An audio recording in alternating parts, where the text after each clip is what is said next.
Bismillahirrahmanirrahim. Assalamualaikum warahmatullahi wabarakatuh. Alhamdulillahilladzi bi ni'matihi tatimmus shalihat. Segala puja dan puji syukur senantiasa kita ucapkan kepada Allah Rabbul Alamin, yang mana dengan nikmat yang diberikan oleh Allah Jalla Jalaluh maka sempurnalah kebaikan-kebaikan.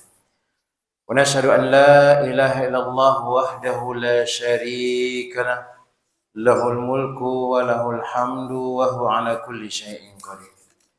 Wa nashhadu anna Muhammadan abduhu wa rasuluhu wa habibuhu wa khaliluhu, salawatu rabbi wa salamuhu alaihi wa ala alihi wa ashabihi wa man ihtada bihudahu ila yaumiddin, yauma la yanfa'u malun wala banun illa man atallaha biqalbin salim. Masyarul muslimin, jemaah yang semoga dirahmati oleh Allah tabaraka wa taala. Kita terus bersyukur kepada Allah, kemudian meningkatkan ketakwaan kepada Allah tabaraka wa taala dengan sebenar-benar takwa kepadanya. Wala tamutunna illa wa antum muslimun, dan jangan sampai kita meninggal dunia kecuali dalam keadaan berserah diri terus dalam ketaatan kepada Allah tabaraka wa taala. Karena kita enggak tahu jemaah, kapan kita akan dicabut nyawa kita oleh Allah Rabbul Alamin. Maka kita persiapkan. Ada saudara-saudara kita yang kemarin kita duduk di majlis taklim, berkumpul, ternyata Allah tabaraka wa taala mengambil dahulu mereka daripada kita. Sehingga kita harus terus berusaha. Mudah-mudahan Allah tabaraka wa taala tidaklah mematikan kita kecuali kita dalam keadaan berserah diri kembali kepada Allah Jalla Jalaluhu. Kemudian salawat beriring salam kita ucapkan kepada Nabi kita Muhammad bin Abdullah sallallahu alaihi wasallam. Allahumma salli wa sallim wa zid wa barik wa anim ala sayyidina wa maulana Muhammad bin Abdullah sallallahu alaihi wasallam. Ya Allah, semoga selawat beriring salammu, tambahan berkah dan nikmatmu senantiasa tercurahkan kepada hamba kekasihmu ya Allah, kekasih kami ya Allah, junjungan kami ya Allah, Muhammad bin Abdullah sallallahu alaihi wasallam. Jemaah yang semoga dirahmati oleh Allah tabaraka wa taala, kita lanjutkan pelajaran dan kajian kita masih membahas kitab yang dituliskan oleh Syekh Abdul Azim bin Badawi Al-Khalafi hafizahullahu taala, yaitu kitab beliau Al-Wajiz fi Fiqh Sunnah wa Kitabi Al-Aziz, yang membahas fikih ibadah, bagaimana tata cara kita beribadah kepada Allah Jalla Jalaluhu. Dan sekarang kita masuk ke bagian yang ketujuh dari hal-hal yang diwajibkan oleh Allah tabaraka wa taala ketika berwudu. Maka beliau mengatakan yang ketujuh adalah takhlilul lihyah, menyela-nyela jenggot. Dan menyela-nyela jenggotnya kita katakan hukumnya adalah wajib. Karena kenapa? Anggota tubuh itu atau anggota wudu harus kena. Apalagi kalau yang tebal jenggotnya sampai menghalangi di depan ini, maka dia harus sela-sela. Bagaimana caranya? Beliau menyebutkan di hadis Anas bin Malik radhiyallahu taala anhu, anna Rasulullah sallallahu alaihi wasallam, bahwasanya Nabi sallallahu alaihi wasallam kana idza tawaddoa akhadha kaffan min ma. Beliau kalau berwudu ketika sudah sampai mencuci muka 3 kali, maka beliau ngambil air. Kaffan min ma, satu telapak tangan diambil. Kemudian apa yang beliau lakukan? Fa adkhala tahta hankihi, beliau masukkan di bawah dagunya. Wa khallala bihi al-lihya, kemudian beliau sela-sela jenggotnya. Hakada amarani Rabbi azza wa jal, inilah yang diperintahkan oleh Rabb, kata Nabi SAW. Kemudian di sini antum bisa ngambil faedah bahwasanya jenggot Nabi sallallahu alaihi wasallam itu lebat. Bahkan disebutkan panjang jenggot Nabi. Dan kemudian, dan ini di antara sunnah Nabi SAW yang dijaga. Ada seorang di antara kiai kita, ada seorang yang dia masya Allah sebenarnya luar biasa ilmunya beliau. Tapi mudah-mudahan Allah tabaraka wa taala senantiasa memberikan keberkahan kepada beliau, kemudian memberikan hidayah. Beliau pernah nyeletuk mengatakan semakin panjang jenggot seseorang itu semakin bodoh dia. Dia mengatakan hal tersebut. Kiai kita itu masih hidup sampai sekarang juga. S3 kayaknya dari Madinah kayaknya begitu. S3 apa S2 pokoknya begitu. Nah, dari Madinah Dia pulang, ternyata dia mengikuti pengikut-pengikutnya. Kemudian dia mengatakan, semakin panjang jenggot seorang itu semakin bodoh dia. Kita katakan tidak. Jenggot itu sunnah Nabi Shallallahu Alaihi Wasallam, sunnah Nabi yang beliau amalkan, yang beliau bahkan menyebutkan itu akan mendatangkan keberkahan dari Allah Taala. Nah, kemudian yang ke-8 adalah takhlilu asabi al-yadaini war-rijlaini. Menyela-nyela jari jemari tangan sama kaki. Ini di sela-sela jemaah. Karena dikhawatirkan nanti bagian di sela-sela ini tidak kena dengan air. Terutama kalau antum habis nukangin apa gitu, pegang semen, itu kadang-kadang ada semen-semen di sebelah atau bekas-bekas debu di sini. Antum kalau siram biasa, itu nggak kena, nggak basah dia. Cuman sekedar lewat saja dia. Maka butuh di sela-sela, kemudian kaki juga butuh di sela-sela. Supaya air itu kena dengan anggota wudhu. Dan itu hukumnya wajib juga. Karena kalau tidak kena dengan anggota wudhu antum nggak sah. Maka Nabi Shallallahu Alaihi Wasallam mengatakan, wailul lil aqabi minan nar. Celakalah anggota-anggota tubuh, wail, masuk nerakalah di anggota tubuh yang tidak terkena ketika digunakan untuk berwudu. Jelas kalau wudu tidak sah, sholat pun tidak sah. Kadang ada orang mengatakan, masalah wudu saja kok diribet-ribetin. Bukan masalah wudu diribet-ribetin. Itu berkaitan dengan masalah sholat. Nanti berkaitan dengan ibadah-ibadah yang lainnya. Sehingga kita harus betul-betul. Bahkan Nabi SAW menyebutkan di antara keutamaan wudu ini, besok ini akan jadi pembeda kita dengan umat yang lain. Pembeda. Maka kita akan ditandai oleh Nabi SAW dari bekas-bekas wudu. Bahkan disebutkan oleh Nabi SAW akan membuat bercahaya, kata Abu Hurairah. Faman istata'a ayyutila gurratahu falyaf'al, kata beliau. Barang siapa yang menyempurnakan wudunya, bahkan kalau bisa lewat dikit. Bahkan Abu Hurairah itu kalau wudu itu nggak nanggung-nanggung cuma sampai lengannya. Berharap besok hari kiamat itu juga kena. Itu yang dilakukan oleh sahabat yang mulia. Maka berusaha kita untuk menyempurnakannya. Kemudian asbigil wudu, sempurnakanlah wudu kalian. Wa khalil baina asabi, kemudian sela-selalah di antara jari jemari. Wa balik fil istinsaki illa an takuna sha'iman. Kemudian perkeraslah ketika menghirup air. Kecuali kalau engkau puasa, dan dikhawatirkan terlalu kencang masuk ke kerongkongan, puasanya batal. Kemudian sekarang beliau mengatakan, kaifa yukhallilu asabi ar-rijlaihi. Sekarang bagaimana cara menyela-nyela yang ada di jari jemari kita, yang itu yang terkhusus untuk yang kaki. Maka Nabi Shallallahu Alaihi Wasallam menyebutkan, dan ini ada dari Mustawrid Ibni Shaddad, qala ra'aitu Rasulullah SAW tawaddu'a fa khallala asabi'a rijlaihi bi khinsarihi. Beliau menyela-nyela jari jemari kaki beliau dengan khinsar. Khinsar itu mana yang salima? Jari yang kecil digosok. Nah, karena ini lebih mudah masuk daripada ibu jari, tapi sekemampuannya. Di sini beliau mengatakan hal tersebut. Tapi kalau memang antum bisa dengan semua jari, maka silakan. Gak jadi masalah. Kemudian sekarang kita masuk sunanuhu. Sekarang yang sunnah-sunnahnya. Yang wajibnya sudah lewat. Sekarang yang sunnah-sunnahnya. Di antara sunnah-sunnah wudu yang pertama adalah as-siwak, yaitu bersiwak. Bersiwak sebelum mulai berwudu.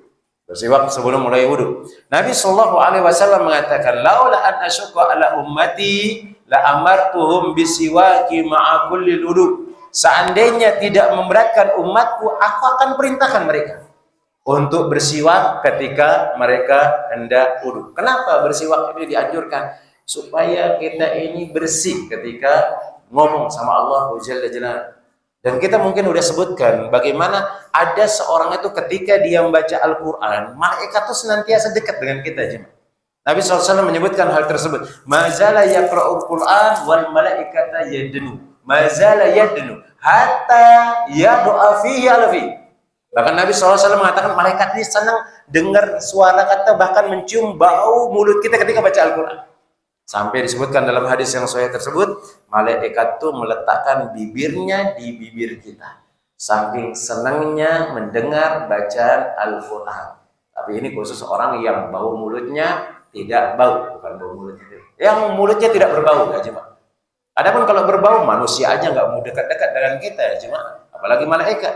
Yang mana Nabi SAW mengatakan, innal malaikata tata'adza bima yata'adza banu Adam. Sesungguhnya malaikat itu terganggu sebagaimana anak Adam pun terganggu. Nah, kemudian yang berikutnya di antara sunnah-sunnah wudu adalah ghuslul kaffaini salasan fi awalil wudu. Mencuci tangan 3 kali di awal wudu. Itu sunnah. Antum nggak gunakan juga nggak jadi masalah. Cuman dikhawatirkan oleh Nabi SAW, mungkin tadi kita memegang sesuatu yang kotor. Maka jangan sampai antum mulai wudu langsung ambil air, masukkan ke mulut. Ada masih kotoran yang di tangan. Maka sunnahnya adalah dicuci. Dan kita sebutkan juga di antara sunnahnya yang ditekankan tuh kalau baru bangun tidur. Dan ini udah lewat. Nah kan kalau kita tidur tuh ya kita nggak tahu kemana-mana tangan kita. Mana-mana. Ya namanya orang gatal di bagian mungkin bokongnya cuma. Antum kalau garuk kayak gini nggak enak cuma. Antum gatal, gigit nyamuk, kemudian lewat baju antum garuk. Nggak enak sekali. Enaknya itu langsung. Gitu juga bagian itu cuma. Kalau udah antum pakai celana dalam, pakai celana lagi panjang, atau mungkin pakai celana yang pendek kan, itu belum pakai sarung lagi supaya nggak kelihatan aurat sama anak-anak kan, pakai sarung, gatal jemaah, gatal. Yang enaknya tuh buka sarung, buka celana dalam, masuk tangan, terus digaruk, bahkan sampai berdarah antum garuk jemaah. Itu yang nikmat. Kita nggak tahu sampai mana batasan yang kita garuk. Ternyata yang bagian najis yang kegaruk juga. Kadang-kadang mungkin ada di antara kebiasaan kita di habis antum garuk atau cium juga. Ada kadang-kadang seperti itu. Iya, nggak tahu mungkin bawaan dari dulu ada waktu kecil kayak dari garuk, gatal sekarang dicium juga. Kayak gimana baunya? Nah, sama juga kebiasaan kalau ngilangin kotoran di sela-sela kuku. Dari hilangin sela kuku, sempat aja cium gitu. Nggak tahu nikmatnya apa. Tapi ya memang kebiasaan seperti itu cuma. Nah, ini yang dikhawatirkan oleh Nabi nanti ada kotoran di tangan. Akhirnya disunahkan untuk mencuci. Berapa kali? 3 kali. 3 kali. Diperintahkan dia dicuci tangannya 3 kali di awal.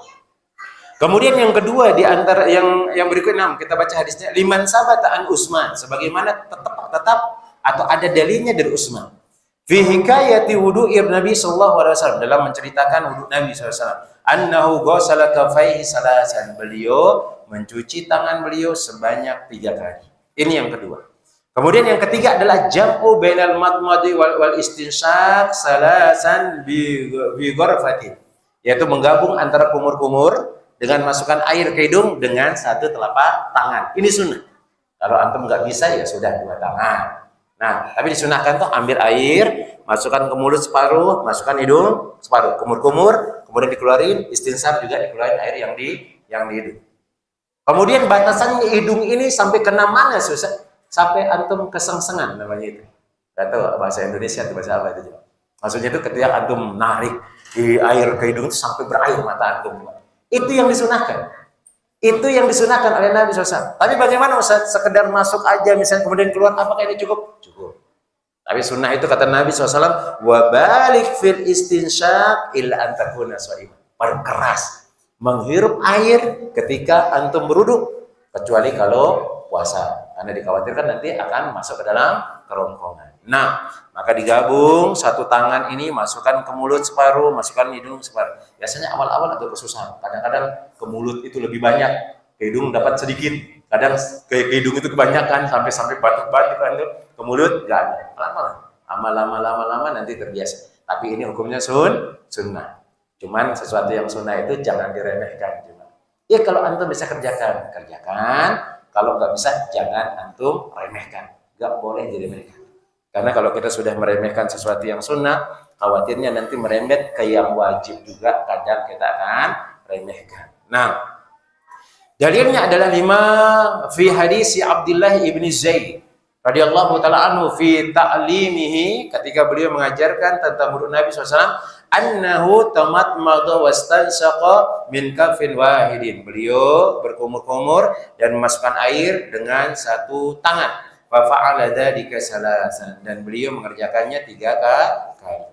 Kemudian yang keempat, memperkeras dalam keduanya, baik kumur-kumur ataupun masukkan air ke hidung. Nabi sallallahu alaihi wasallam mengatakan, wa balik fil istinsyaq illa an takuna sha'iman. Maka perkeraslah ketika istinsyaq, masukkan air ke dalam hidung, kecuali ketika engkau berpuasa. Ini dia yang keempat. Yang kelima, taqdimul yumna ala yusra. Ini yang kita sebutkan kemarin. Nabi SAW selesaikan 3 dulu yang kanan, cuci tangan. 1, 2, 3, baru ke kiri. 1, 2, 3 selesai. Ini hukumnya sunnah. Karena ada orang yang cuci kanan dulu, selesai kiri. Kanan lagi, kiri lagi. Kanan lagi, kiri lagi. Ternyata ini juga tidak jadi masalah. Cuman Nabi SAW senangnya kanan didahulukan, baru selesai itu kiri. Nah, sebagaimana yang disebutkan dari Aisyah radhiyallahu taala anha, karena Rasulullah sallallahu alaihi wasallam yuhibbu at-tayammuna fi tanaudihi. Bahwasanya Nabi SAW ini cinta, senang mendahulukan yang kanan-kanan. Di antaranya adalah ketika menggunakan sandal, maka disunahkan menggunakan dengan kaki kanan. Cuman kalau antum nggak pakai mungkin kaki kanan tiba-tiba pakai kaki kiri, nggak dosa, karena itu sudah sunnah. Ada orang disebutkan di kemarin di pondok, udah lama. Ceritanya ada orang ini katanya pengen melihat apakah ini pondok ini betul-betul menegakkan sunnah apa enggak. Ada yang bercerita di pondok. Akhirnya dia pernah datang ke suatu pondok, kemudian melihat santrinya ada yang mengenakan sandal pakai kaki kiri dulu, kemudian pakai kaki kanan. Akhirnya dia nggak mau belajar di pondok tersebut. Jangan kayak gitu, jangan. Dia mengatakan, oh ini kan perkara sunnah, kenapa diremehkan? Otomatis nanti yang wajib-wajib juga diremehkan. Ada betulnya sebenarnya ucapannya. Cuman tidak seperti itu harus kita memahaminya.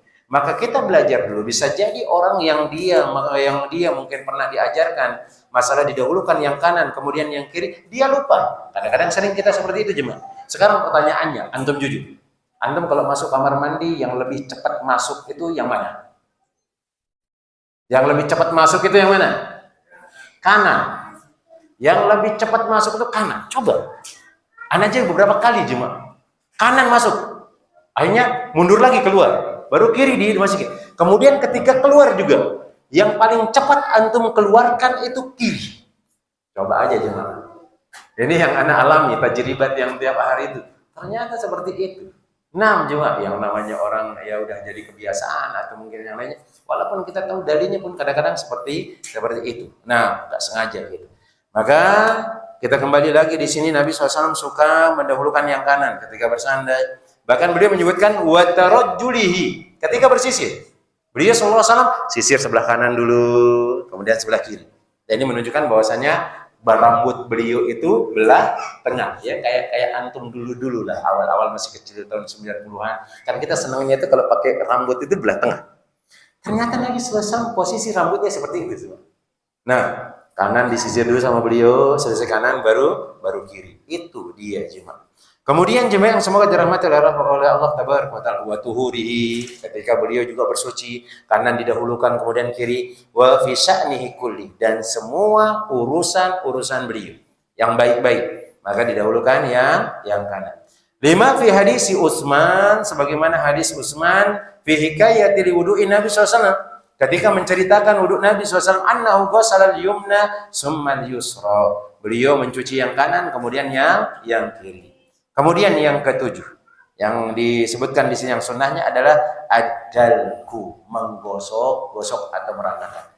Ketika antum siram tangan antum, maka disunahkan digosok supaya lebih merata. Walaupun sebenarnya sifat air itu bisa meresap kemana-mana. Karena air itu sekedar antum masukkan tangan, semua tangan antum hampir kena itu. Tapi disunahkan untuk digosok-gosok supaya lebih rata.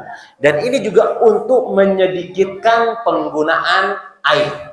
Ketika antum pakai sekali, gosok-gosok terus, antum matikan keran, terus gosok, itu akan lebih irit daripada kerannya antum buka terus dan seterusnya. Karena kita disunahkan untuk irit dalam hal tersebut. Bahkan disebutkan Nabi SAW pernah berwudu dengan satu mud. Satu mud Nabi SAW berwudu. Ya anggaplah kayak air gelas ini, satu mud lah. Ini selesai beliau berwudu. Kemudian dalam hadis yang lain beliau sallallahu alaihi wasallam kalau mandi junub itu dengan satu sok. Satu sok itu 4 mud jemaah. Antum ambil 1, 2, 3, 4. Ini namanya satu sok. Disebutkan dalam hadis yang lain 5 mud beliau berwudu. Beliau mandi. Padahal kalau kita lihat kayaknya nggak cukup. Akhirnya ada seorang sahabat bertanya, mana bisa, mana cukup? Maka sahabat tersebut pun mengatakan, ada orang yang lebih lebat rambutnya daripada engkau, yang lebih bagus tubuhnya daripada engkau, itu cukup. Siapa? Nabi Shallallahu Alaihi Wasallam. Maksudnya dalam menggunakan air jangan terlalu banyak. Kemudian di sini adalku, menggosok-gosok. Anna Nabiyya sallallahu alaihi wasallam utiya bi sulusai muddin. Beliau didatangkan sepertiga mud, bukan satu mud lagi juga, sepertiga. Mungkin bayangin sepertiga mud itu kayak seperti apa? Separuh dari ini lah, separuh dari ini. Fatawaddo, kemudian beliau berwudu, kemudian beliau faja'ala yadluku dhira'aihi, beliau menggosok-gosok tangannya. Nah, supaya rata. Boleh, silakan. Nah, kemudian yang berikutnya jemaah yang semoga dirahmati oleh Allah Tabaraka wa Ta'ala, yang ketujuh, taslisul ghusli. 3 kali dalam mencuci anggota wudu. Itu hukumnya sunnah. Berarti boleh dong 2 kali. Boleh dong sekali. Boleh. Li hadis Utsman, sebagaimana hadis Utsman, dan hadis ini adalah hadis yang hasan sahih, ada mengatakan hadis yang sahih. Maka beliau mengatakan anna Nabiyya sallallahu alaihi wasallam tawaddu'a salasan. Beliau berwudu 3 kali. Wa qad sahha annahu tawaddu'a marratan. Dan sahih pula beliau berwudu cuma sekali. Ambil air, kumur-kumur sekali, masukkan air itu sekali. Ambil air, cuci muka sekali. Kemudian ambil air lagi, cuci tangan sekali. Kanan, kemudian kiri, ambil air, lepas, usap kepala, kemudian usap telinga sekali. Cuci kaki juga sekali. Wa marrotaini, 2 kali.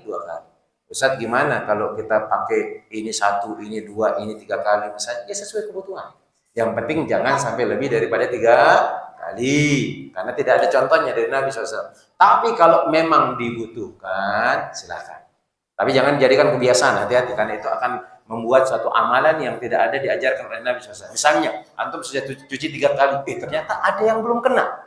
Antum ambil air, kemudian antum gosok-gosok. Ini boleh. Kalau memang sangat dibutuhkan. Kalau nggak dibutuhkan, maka cukup sampai 3 kali. Kemudian, wa yustahabbu tikraru masir ra'si ahyanan, dan disunnahkan pula mengulang-ulangi mengusap kepala. Antum kalau berwudu mengusap kepala berapa kali? Sekali. Ternyata dibolehkan 3 kali. Kadang-kadang kata Nabi sallallahu alaihi wasallam. Lima sahih an Utsman, sebagaimana sahih dari Utsman, annahu tawaddu'a wa masaha ra'sahu salasan. Beliau berwudu kemudian mengusap kepalanya 3 kali. Otomatis mengusap telinga juga 3 kali. Usap kepalanya dari depan ke belakang, maju ke depan, masukkan telunjuknya di lubang telinga dalam, yang ibu jari ini di luar, digosok, diputar. Kemudian diusap 3 kali.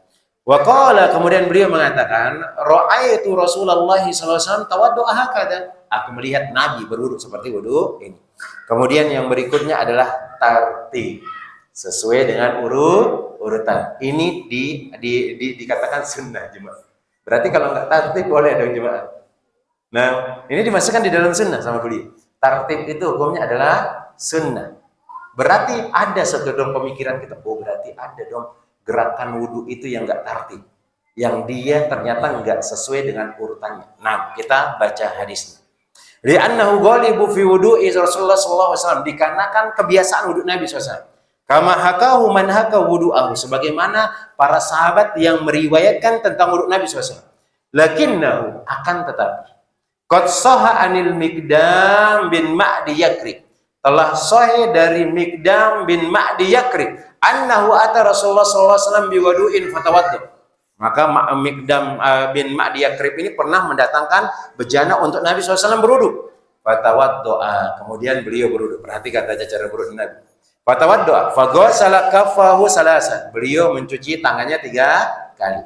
Wa ghassala wajhahu salasan, kemudian mencuci mukanya 3 kali. Summa ghassala dhira'aihi salasan, kemudian mencuci tangannya sampai ke siku 3 kali. Summa tamatmada wastansara salasan, kemudian beliau berkumur-kumur dan memasukkan air ke hidung. Summa masah bi ra'sihi wa udhunaihi, kemudian beliau mengusap kepala dan telinganya. Al hadis. Ada yang beda tata cara Nabi SAW? Apa itu jemaah? Menjadikan kumur-kumur sama masukkan air ke hidung setelah cuci tangan. Itu ternyata dikerjakan oleh Nabi SAW. Sekarang pertanyaannya, antum pernah kerjakan jemaah? Enggak pernah gitu. Ayo sesekali antum kerjakan pas di rumah misalnya. Tapi kalau di tempat umum, antum harus kasihkan sosialisasi dulu ke orang-orang biar paham dia juga. Kalau tiba-tiba antum cuci tangan misalnya, langsung antum cuci muka, kaget orang, ini kok wudunya beda ini. Kemudian itu pas cuci tangan baru antum kumur-kumur. Kok kebalik-kebalik dia ini? Nah, antum sampaikan ada hadis yang menunjukkan hal tersebut dan hadisnya sahih diriwayatkan oleh Abu Daud. Sahih diriwayatkan oleh Abu Daud. Ini saja yang enggak tertibnya. Adapun yang lain enggak boleh. Enggak boleh. Masa antum nanti kebalikan, cuci kaki dulu, kemudian nanti cuci tangan, kemudian usap kepala. Enggak ada. Enggak boleh hal tersebut. Kalau ada memang kaifiat tersendiri dari Nabi sallallahu alaihi wasallam, maka boleh antum kerjakan. Boleh antum kerjakan hal tersebut. Nah, kemudian yang berikutnya jemaah. Yang kesembilan adalah doa ubadah, berdoa setelahnya. Ini sudah hafal doa wudu jemaah? Udah Ustaz. Nah, dan ada doa wudu yang belum pernah antum dengar ternyata sudah biasa antum ucapkan. Ada doa wudu antum biasa sekali mengucapkannya, pokoknya sering sekali. Cuman ternyata kita nggak tahu kalau itu doa wudu. Nah, ini dia. Disebutkan di qaulihi sallallahu alaihi wasallam, "Ma minkum min ahadin tawaddu'a fayusbigul wudu." Summa yaqul. Maka barang siapa di antara kalian dia berwudu kemudian menyempurnakan wudunya, kemudian dia mengatakan asyhadu an la ilaha illallah wahdahu la syarikalah wa asyhadu anna muhammadan abduhu wa rasuluhu illa futiyat lahu abwabul jannah as-samaniyah yadkhulu min ayyiha syaa. Ini keutamaan doa wudu. Apa itu? Dibukakan pintu surga yang ke-8. Anda tanya sama Anda. Ada amalan-amalan yang lain yang membuka pintu 8 pintu surga? Tidak ada. Tapi ini hal yang sunnah. Dan ternyata hal yang sunnah ini yang banyak kita tinggalkan jemaah. Maka jangan meremehkan hal yang sunnah. Yang ada hadis satu jemaah yang menunjukkan bahwasanya pintu surga yang 8 itu akan dibuka oleh Allah Subhanahu wa taala. Mana dia? Ketika ada seorang perempuan yang bertanya kepada Nabi SAW tentang amalan yang masukkan dia ke dalam surga. Mana? Idza shallatil mar'atu khamsaha. Kalau perempuan itu sudah sholat 5 waktu, wasomat syahraha, kemudian dia berpuasa 1 bulan penuh, batal 7 hari diganti. Kemudian wahafidat farjaha, dia menjaga kehormatannya. Dan ini agak susah, ibu-ibu harus jaga kehormatannya, ibu-ibu. Mana? Tidak mengumbar-ngumbar auratnya di media sosial. Di antara juga menjaga kehormatan tuh enggak ngomong-ngomong kotor juga jemaah. Akhirnya nanti akan susah rusak namanya. Ini ibu-ibu ini pakai cadaran, pakai jilbab besar, tapi kok omongannya kayak ember. Mana jilbabnya? Akhirnya nanti yang dipukul rata sama orang-orang di luar adalah jilbab. Padahal seharusnya yang disalahkan adalah orangnya, bukan syariat Islam. Dan ini harus dijaga nih, kehormatannya harus dijaga. Kehormatan juga dia tidak mudah tergoda dengan laki-laki yang lain. Ini kemudian jaminannya nanti jelas surga. Kemudian yang keempat adalah wa ta'at bakhlaha, ta'at bakhlaha. Kemudian dia taat kepada suami. Ibu-ibu harus taat kepada suami supaya bisa dibukakan 8 pintu surga. Qilalaha, dikatakan kepadanya, udkhuli min aibabin syi'ti. Maka masuklah engkau dari pintu surga mana saja yang engkau kehendaki. Itu 8 pintu surga dibukakan oleh Allah Subhanahu wa taala. Terserah dari mana dia masuk. Nah, itu hadis yang menunjukkan 8 pintu surga dibuka. Dan satunya hadis tentang masalah membaca doa wudu. Padahal membaca doa wudu itu hukumnya adalah sunnah. Antum enggak baca sah wudu antum cuma. Sah wudu antum. Enggak batal cuma. Cuman ketika membacanya kata Nabi sallallahu alaihi wasallam 8 pintu surga itu dibukakan, kemudian ayo fadhal masuk dari mana saja yang antum inginkan. Wa zada Tirmidzi. Maka Imam Tirmidzi menambahkan, Allahumma ja'alni minat tawabin wa ja'alni minal mutatahhirin. Itu tambahannya.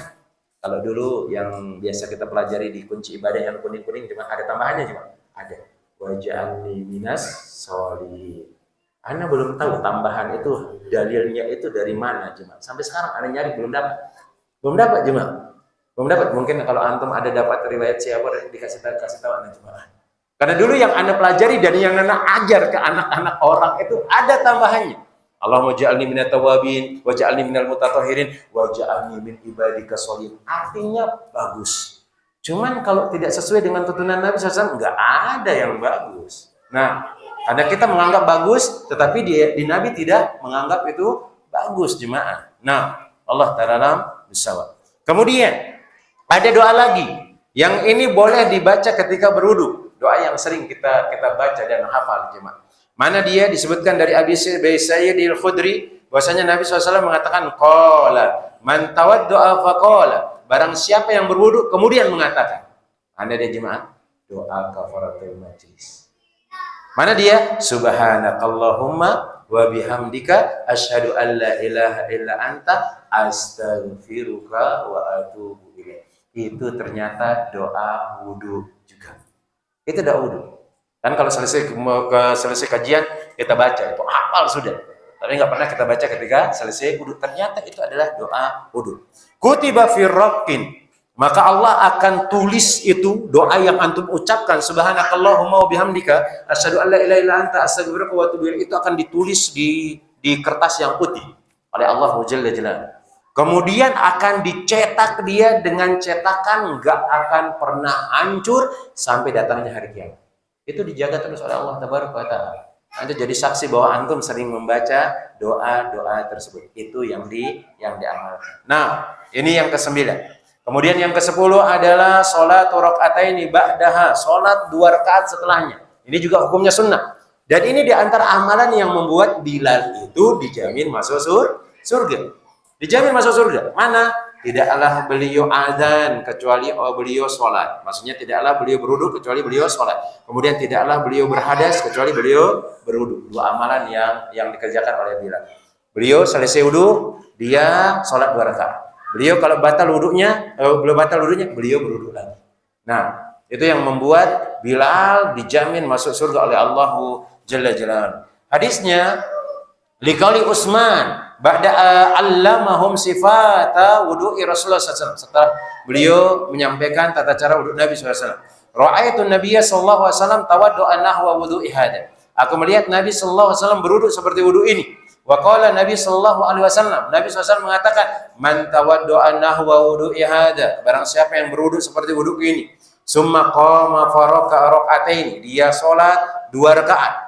Kemudian dia tidak ada terbesik di dalam jiwanya atau dia tidak ngomong dengan omong-omongan kotor. Dia tidak melalaikan dirinya dengan sesuatu yang melalaikan dia dari urusan dunia.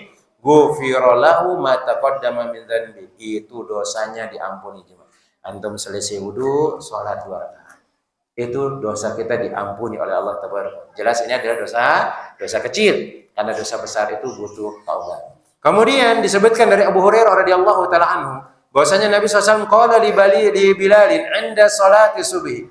Nabi SAW berkata kepada Bilal ketika selesai salat subuh, "Ya Bilal, wahai Bilal," kata Nabi SAW, "akhbirni bi arji 'amalin amiltahu fil Islam." Kabarkan kepada aku, amalan apa yang engkau berbangga, engkau amalkan dalam agama Islam, wahai Bilal. Fa inni sami'tu dufana laika, aku mendengar langkah kakimu baina yadai fil jannah, di depanku di surga, kata Nabi SAW. Bilal masih hidup, tapi suara langkahnya sudah masuk surga, dijamin masuk surga. Maka Bilal mengatakan, tidak ada amalan yang aku amalkan, yang aku bangga di sisi Allah Jalla Jalaluhu ya Rasulullah, kecuali tidaklah aku bersuci, baik dia malam hari atau siang hari, kecuali aku sholat setelahnya. Wa bidzalika tuhuri ma kutiba li an usolli. Berapa saja yang aku bisa kerjakan atau ditakdirkan oleh Allah Jalla Jalaluhu mengerjakan ibadah tersebut. Nah, ini dia di antara sunnah-sunnah yang diajarkan oleh Nabi Sallallahu Alaihi Wasallam. Mulai dari yang pertama siwak, kemudian menggosok tangan 3 kali di awal wudu, menggabungkan antara kumur-kumur dan masukkan air ke hidung, memperkeras ketika menghirup air ke hidung dan kumur-kumur, kemudian mendahulukan yang kanan, kemudian kiri, kemudian dia menggosok-gosok anggota tubuhnya, kemudian berikutnya adalah taslilul ghusli 3 kali ketika berwudu, kemudian tartib sesuai dengan urutan. Kadang dibolehkan antum nanti diakhirkan kumur-kumur sama masukkan air ke hidung setelah cuci tangan. Kemudian berdoa, kemudian sholat. Kemudian beliau mengatakan di sini yang terakhir, wujubul iktisadi fil ma'il wudu, diwajibkan untuk bersederhana, maksudnya tidak boros dalam menggunakan air ketika wudu. Nabi sallallahu alaihi wasallam beliau pernah mandi bisoin ila khamsati amdad, yang sebagaimana yang kita sebutkan tadi. Beliau beliau mandi junub, yaitu dengan 1 sok atau 4 mud atau 5 mud, kata disebutkan oleh beliau. Wa tawaddu'a bi muddin, kemudian beliau berwudu dengan satu mud. Kemudian Allah Subhanahu wa taala mengatakan wala tusrifu innahu la yuhibbul musrifin. Kemudian disebutkan juga tidak boleh berlebih-lebihan dalam berdoa dan bersuci. Nggak boleh. Ada seorang disebutkan di sini dari Abdullah bin Mughaffal bahwasanya dia mendengar anaknya berdoa mengatakan Allahumma inni as'alukal qasral abyad an yaminil jannah. Ya Allah, aku meminta istana putih di sebelah kanan an yaminil jannah idza dakhaltu. Kalau aku masuk ke dalam surga. Akhirnya bapaknya mengatakan jangan minta kayak seperti itu. Jangan minta aneh-aneh. Pada surga itu kalau kita sudah masuk, semua yang antum inginkan ada di sana jemaah. Semua yang kita inginkan ada. Dan ini diantara balasan dari amalan yang kita kerjakan. Bahkan surga itu kata Nabi SAW, mala ainun ra'at. Yang mata tidak pernah dilihat keindahannya. Antum melihat ada gunung, ada rumah di samping gunung, ada air mancurnya, kemudian tamannya bagus. Itu belum apa-apa dengan surga Allah. Wala udhunin sami'ah, dan nggak pernah antum dengar di kebun kebo sana itu indah luar biasa. Enggak, surga itu belum lagi dibandingkan dengan hal tersebut. Saking indahnya. Walau khatar ala qalbil bashar, bahkan disebutkan tidak ada terlintas di dalam hati keindahannya. Nggak bisa antum pikirkan. Nggak bisa antum pikirkan dalam hati cuma saking indahnya surga tersebut. Maka dia pun mengatakan kepada anaknya, ya bunayya wahai anakku, salillaha al jannah. Minta surga. Wa ta'awwad bihi minan nar. Kemudian mintalah engkau atau berlindung engkau kepada Allah dari api neraka. Karena aku mendengar Nabi sallallahu alaihi wasallam mengatakan, "Innahu sayakunu fi hadhil ummah qaumun ya'taduna fi tuhuri atau huri wa du'ai." Maka nanti akan ada sekelompok umat, kata beliau, dari umat ini mereka berlebih-lebihan dalam bersuci dan berlebih-lebihan dalam berdoa. Dan ini disebutkan oleh para ulama mencakup mandi, berwudu, dan menghilangkan najis. Wallahu taala alam bisa. Insyaallah nanti kita akan lanjut ke hal-hal yang membatalkan wudu apa saja. Apakah bersentuhan dengan perempuan itu membatalkan wudu? Apakah menyentuh kemaluan itu membatalkan wudu? Nanti akan disebutkan oleh beliau di bab setelahnya ini. Nah, karena kita ada kadang-kadang lagi gatal-gatal misalnya yang tadi itu nggak bisa dari luar, akhirnya dimasukkan tangan antum, ternyata kemaluan antum yang gatal, digaruk. Apakah ini membatalkan wudu? Nanti akan dijelaskan oleh beliau. Karena sebagian ada mengatakan batal, sebagian mengatakan tidak batal, dan nanti akan dijabarkan alasannya. Nah, Allah Ta'ala Ramsah, ini yang dapat Anda sampaikan. Sisanya kita gunakan untuk tanya jawab. Mungkin ada yang belum jelas tentang yang sudah kita pelajari. Nah, fadhal, mungkin ada azan dulu. Nah, mungkin kita azan dulu. Azan dulu. Nah, azan dulu. Nanti selesai azan baru kita baru. Nampak. Nah, ada ibu baitanya. Oh, ya. Fadhal.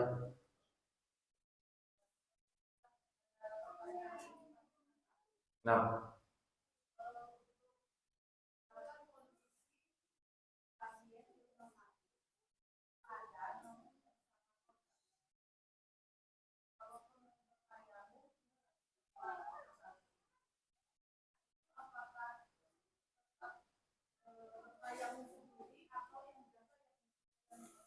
jemaah. Apakah ada boleh keringanan ketika kita nggak bisa bergerak untuk berwudu atau bertayamum, kayak mungkin ada infus ada yang lainnya? Apakah boleh ada yang mentayamumkan kita? Nah, boleh. Boleh diwudukan sama yang jaga. Ambil air, kemudian jangan pakai anduk yang basah, cuma dikhawatirkan nanti air mustamal. Aman tuh air mustamal. Kadang ada orang ngambil itu yang diusapkan, dimasukkan lagi ke sana.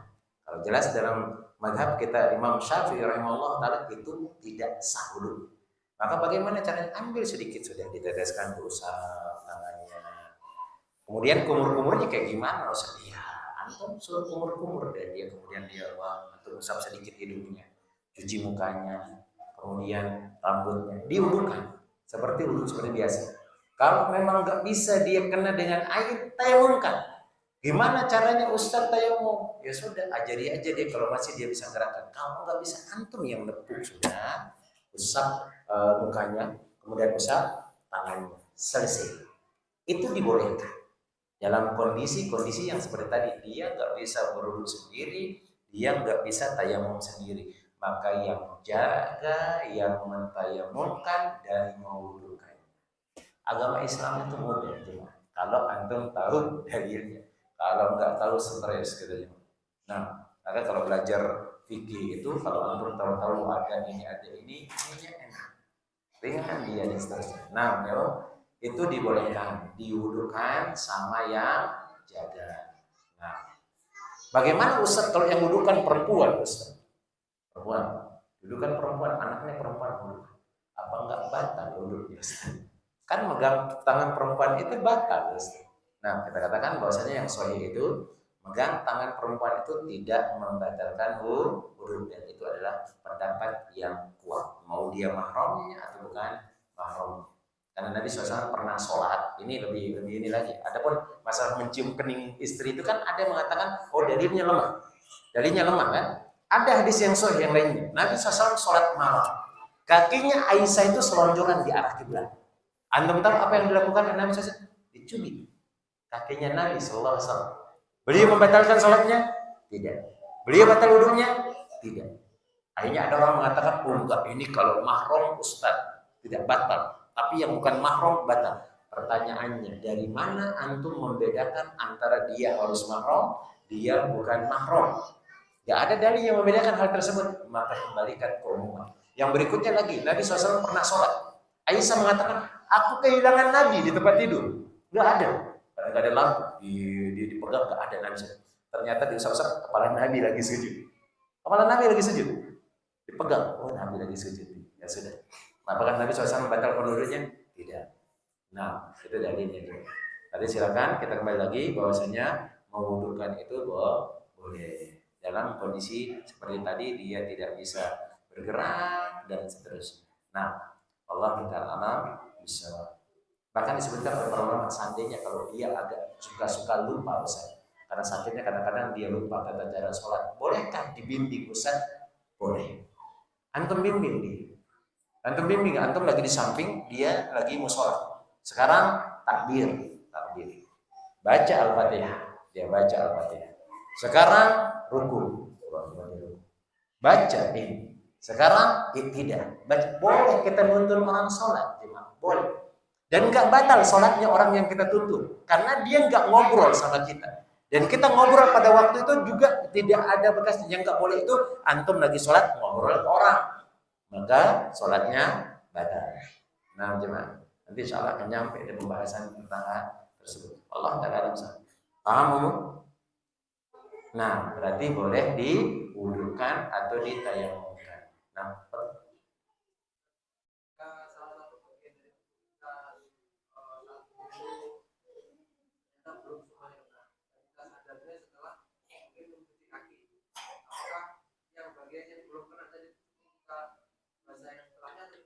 kalau antum baru melihatnya sebentar saja, boleh disebutkan oleh ulama.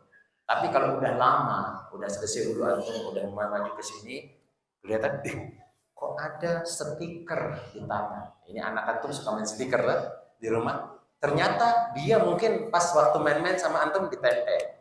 Jadi stikernya juga sudah bening, nempel lagi. Ketika antum buka nggak kena sama air, nggak kena sama air. Jelas antum ulangin wudu kalau lama. Kalau lama, karena kan disebutkan al-muala. Muala itu berkesinambungan. Nggak boleh ada jarak yang lama untuk mengusap tersebut. Kalau ketika antum wudhu, antum tinggal antum usap saja, antum saja. Tapi kalau jaraknya lama sekali, maka harus diulangi wudhunya. Kayak seperti sahabat yang sholat datang ke Nabi SAW, ada kakinya yang belum kena dengan air wudhu. Beliau perintahkan dia wudhu ulang, kemudian sholat. Nah, kalau jaraknya itu nggak lama, jaraknya nggak lama itu, ya persekian detik lah gitu. Nah, kalau sudah bermenit-menit nanti sudah sampai depan, ya stiker. Sering stiker ini, antum hati-hati juga. Kan anak antum itu sekarang saking sayang sama bapaknya, semuanya ditempel. Semua ditempel cuma. Kadang-kadang yang kita nggak sadar tuh telapak kaki kita. Tiba-tiba, apa rasanya? Stiker di sana. Nah, anda juga pernah kayak gitu-gitu. Kok ada stiker? Hanya ulangin dulu lagi. Nah, gimana kalau udah selesai sholat Ustaz?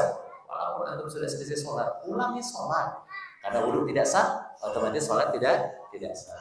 Nah, Allah Ta'ala bisa. Ada yang dan lagi, Pak. Nah, ibu-ibu.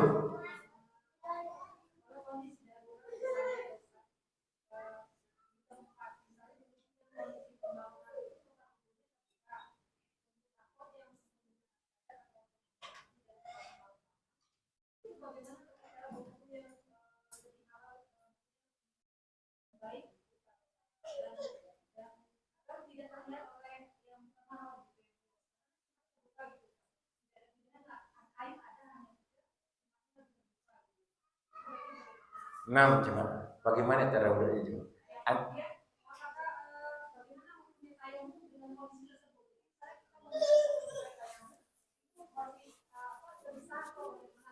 Nah, jemaah, apakah boleh tayamum? Sekarang pertanyaannya jemaah, tayamum itu dikapankan? Dibolehkan kapan?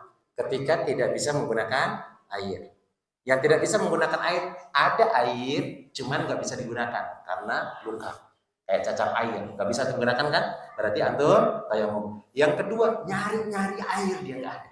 Ustaz, bagaimana kalau dengan kondisi seperti ini?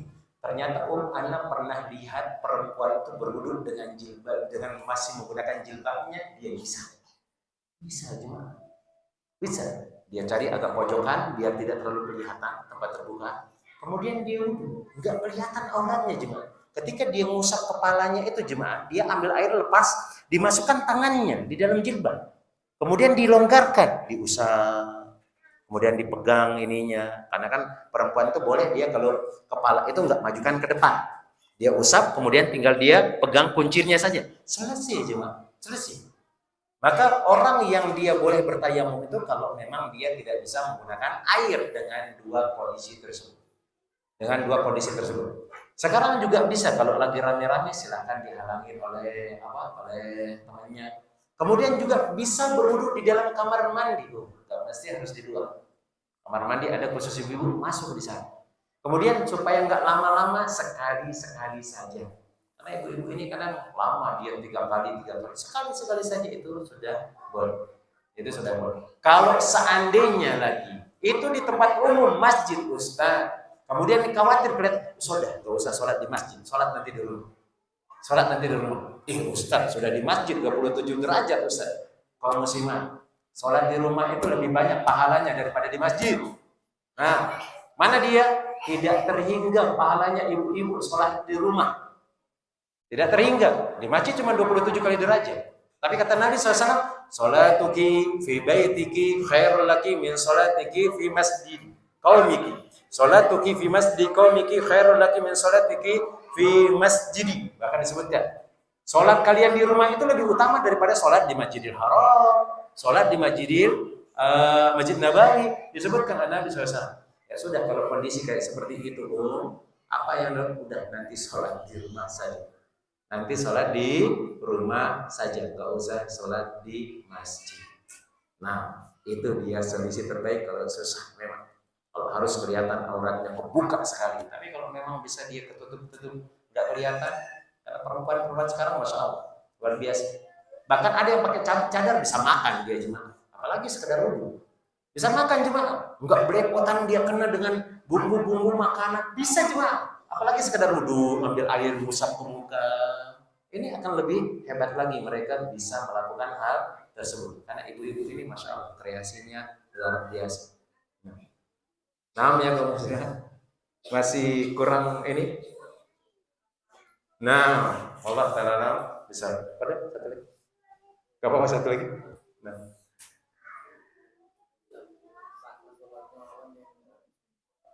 Minum khamar. Nah, udah itu aja. Apakah sah orang yang minum khamar kemudian sholat? Tidak sah. Apa kata Allah Jalla Jalaluhu? Wala taqrabus sholat wa antum sukara. Jangan kalian mendatangi sholat, hukumnya haram. Hatta ta'lamu ma taqulu, sampai kalian mengetahui apa yang kalian ucapkan. Karena di antara salah satunya ibadah itu adalah memahami atau membaca apa yang diwajibkan. Orang kalau lagi mabuk suruh baca Al-Fatihah nggak jelas jemaah. Sambil mau maka nggak sah sholat. Sedangkan Al-Fatihah itu adalah syarat sahnya sholat. Nah, atau nggak syarat rukun sholat. Nah, maka orang mabuk itu tidak sah sholatnya. Allah Ta'ala bisa pas ya. Nah,